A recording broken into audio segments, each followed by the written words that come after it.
ప్రస్తుతం దేశంలో జరుగుతున్న పరిణామాల పట్ల ముస్లింలు ఆందోళన చెందాల్సిన పనిలేదన్నారు ఎంఐఎం ఎంపీ అసదుద్దీన్ ఓవైసీ. రంజాన్ శుక్రవారం ప్రార్థనల సందర్భంగా హైదరాబాద్ మసీద్ ఈ చౌక్లో ఏర్పాటు చేసిన కార్యక్రమంలో ముస్లింలను ఉద్దేశించి ప్రసంగించారు. అన్ని కష్టాల నుంచి అల్లా తప్పకుండా కాపాడతారని, దేవుడిపై నమ్మకం ఉంచాలన్నారు. సైతాన్ ఆగడాలకు త్వరలోనే చెక్ పడుతుందన్నారు ఓవైసీ.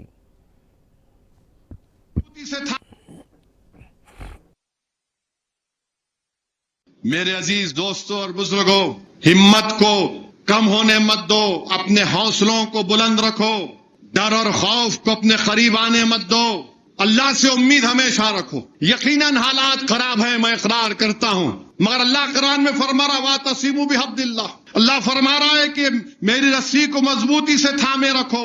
अल्लाह कुरान में फरमा रहा ला तक़नतू मिन रहमतिल्लाह, मेरी रहमत से मायूस मत हो। अल्लाह फरमा रहा है कि मेरी रहमत से मायूस मत हो, कभी मायूस मत हो। ये वक्त के अबू जहल खत्म होने को और खत्म होंगे, ये वक्त के यजीद आए हैं खत्म होंगे, ये वक्त का फिरौन खत्म होगा, ये वक्त का नमरूद खत्म होगा, ये तमाम शैतानी